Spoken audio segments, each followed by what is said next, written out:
Like he just redid the whole he did the Apple Beatles show where he like got all the footage and stuff. He literally gave footage to Paul McCartney to use for free so he can use it in his show so he can sing with John Lennon, because they were able to separate tracks and stuff that no one else was able to do through the new digital stuff. And speaking about, that's so funny. Speaking about that, I was reading that. I'm sorry about that. Articles in our Discord. Speaking about that, did you guys know the Beatles are going to be using AI to bring John Lennon back to make a new song? Okay, so that I was just skimming through that, and that I have mixed feelings about that. In a way, like, I mean, how does like Paul, like, wait, what Beatles are still alive? Paul and Ringo Starr. Oh yeah. Okay, well, see that. Okay, I can see so that. There's kind two of them left. So it's interesting because in a way, like, now are they going to be playing with them like live, kind of? Is it going to be like a sort of show, or is it more like just like a record?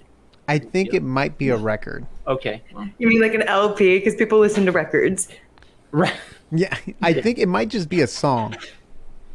Okay, just one. Okay. It's like an unfinished song, and they have all the separated audio tracks now from John Lennon. So they probably put that into a system which generated his voice and singing audio. So now they can tell him to sing whatever he wants, and it would sound like John. Okay, now, and you know, when you said put it like that, I don't know if I don't like it. I don't like it. I don't like it. I don't like it. Because now that sounds like slavery. Does it make you feel better that like want against his will in his dead grave?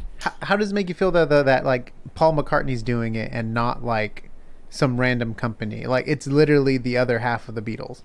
I mean, I still feel like you're taking away the free will of John Lennon in his grave, and you know, it's like leave the those who are dead, let them rest. That's why we say rest in peace. And you know, like I would say, just let it go. Like it was such a good, like when something's that let great, it be, or let it be. Yeah, exactly. Let it be. Yeah, exactly. You know, like that was such a beautiful time in history. Why it's the butterfly effect. That's why we don't have those abilities, and how it can be misused. You know, I think it's more ethically wrong. But that's just my opinion. But I just don't think that that's very cool. Like I'd be livid if I was dead and somebody's still. It's like when what if it was they bring back all the ones from the dead and they have to song, do things. What if it was a completed song, and it just never got to be published? Because remember, he was shot. Things happen for a reason. It's not like he died of old age or. It was himself. Like he was. So what? We're gonna have JFK come back and be our president? No, like we gotta like let things stay. What about you, Kyle, Mr. Anti-AI?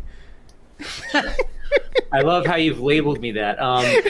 So that's the thing is, I think that regardless of if it's ethical or not, it will happen, and it will happen to more and more properties. Yeah. There's no stopping it. Basically. Yeah, I mean, and I think once this is done. It's going to, open the way for a lot more. It's going to, potentially be kind of like a model, right? At least for the music stuff. But yeah, I don't know. It'll be interesting because then what happens to, new things and like originality in the creative space, right? If we constantly bring people back from the dead, so to speak, to just rehash the nostalgia, right, of a different era. No, it's very, very, very true. So yeah, these are questions I can't answer, but yeah. But we want John Lennon AI to answer, so because we all shine on. I'm just going to start naming all of their songs. This reality is equal parts bright future and dystopian horror. Yeah. I don't know. Strawberries, Fields Forever,